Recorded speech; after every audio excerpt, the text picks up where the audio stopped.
Hey guys, today I'll show you how to create a smooth fade-out transition in DaVinci Resolve. Let's get started. Start by stacking your clips on separate layers, with one placed above the other. Then let's head over to the color page.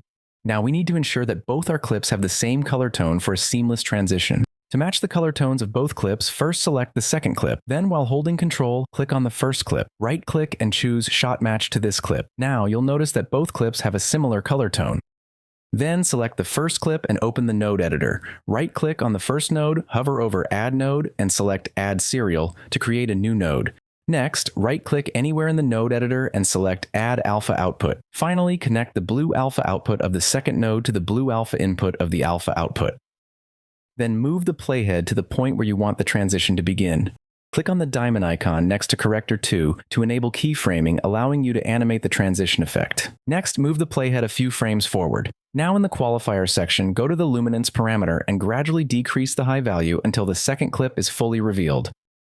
Make sure to disable the keyframe icon once the transition is set. Now let's fine-tune the effect by adjusting a few parameters like clean black, clean white, and denoise to make the transition smoother.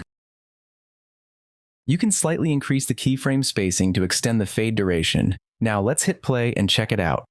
If you liked the video, don't forget to hit the like button, subscribe, and tap the bell icon so you don't miss any future tutorials.